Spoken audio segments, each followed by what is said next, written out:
Thank you, Mr. Speaker. Mr. Speaker, I stand to support this motion for the approval of the commissioners of the Salary and Remuneration Commission. Mr. Speaker, these are the new commissions that came through the new constitution. And Mr. Speaker, I can see the proposal that has been brought to the House is the commission consists of members of high integrity, people whom I believe can do this work, Kenyans who are qualified, people who have worked in other sectors in the country, Mr. Speaker, who have been put together so that they can help this country deal with the issue of wage bill, Mr. Speaker.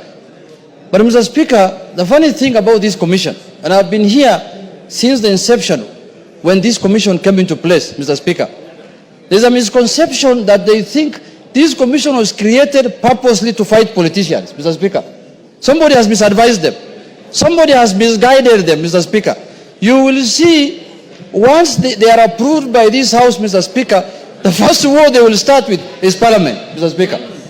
I don't know who has misadvised them. They are supposed to look at the remuneration and the earnings of all sectors in the public service and in all state officers, Mr. Speaker.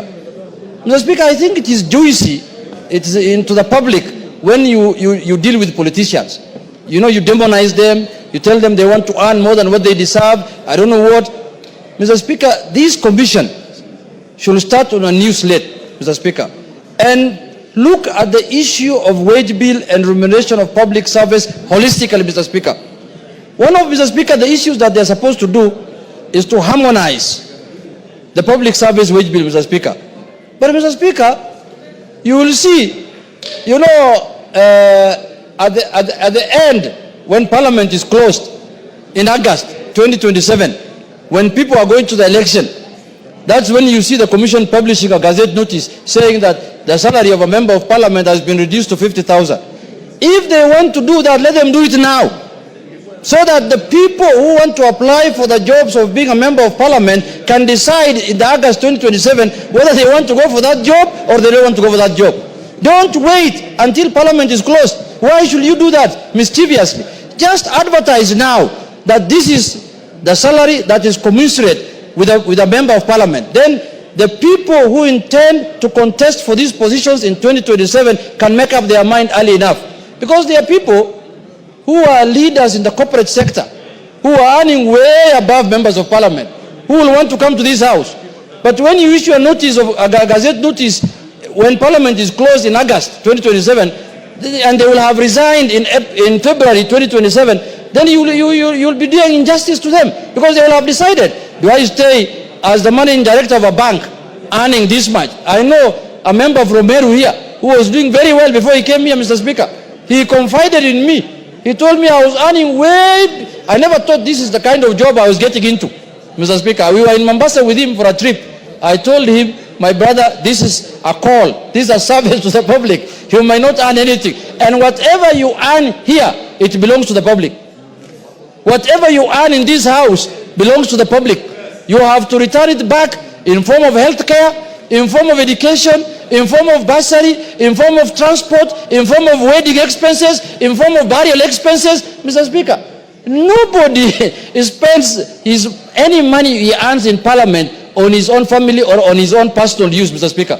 Mr. Speaker, members of Parliament, the number of burials they contribute to, the number of people they bury, the number of people they pay for their health services, their health care, Mr. Speaker, school fees, Mr. Speaker, weddings, people want to buy weddings. May I have seen, Mr. Speaker, cases where somebody wants to marry, he comes to a member of Parliament.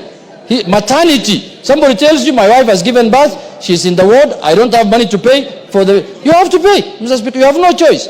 You know, sometimes even traveling, he tells you, I want to go and visit my in-laws from this in Makueni County. You have to pay, Mr. Speaker. No, especially they come from that side where Baro Bulumbui is in my place. So he tells you, I want to go all the way to Kitui. Can you pay something? And you have to give him money so he can greet them. So, Mr. Speaker, public service is a calling. Being a politician is not a mean job, Mr. Speaker. It's a very difficult job. But anybody who's outside it thinks it's a walk in the park. He thinks, you know, when they see you, the most prestigious thing you see with a member of Parliament is when his escort opens for him the door. People think that is the most important thing in the most of Parliament. That's what they see. Mr. Speaker, it's a very, very daunting task. It's a job that is not a joke, Mr. Speaker. You have to think of your constituents. You have to think of Kenyans. You have to make sure you pass the right laws here. You have to be present when those laws are being passed. You have to make sure that services are provided to your constituents, Mr. Speaker. And then now the Salary and Remuneration Commission thinks that, oh, these are just jokers, a bunch of jokers who have just sat somewhere in an afternoon in a air conditions hall where they just talk and say anything they want. No, Mr. Speaker. You wait until the next election arrives. You will see every constituency will have over 20 aspirants. If the job is that useless, why are people going for? Why can't you leave the one who's there just to continue? It shows you how important this work is.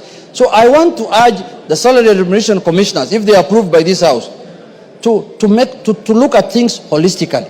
Let them not be duped that if you deal with politicians is when Kenyans take you serious. You are mistaken, my brothers and sisters. You are mistaken. So, but in spite of all that, I want to ask the House that we also need SRC Commission as a commission, because they are doing a very important constitutional duty, Mr. Speaker. Because, you know, the disparities in the wage bill, the disparities in the remuneration in this country, Mr. Speaker, must be harmonized.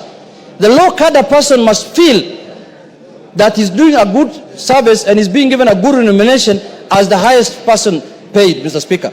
That is their work, and that's why we need them, and that's why I urge this House that we pass the SRC Commission so that Kenyans can also enjoy the fruits of their new constitution, Mr. Speaker, by giving them these commissions that are supposed to deal with those aspects in the running of the country, Mr. Speaker.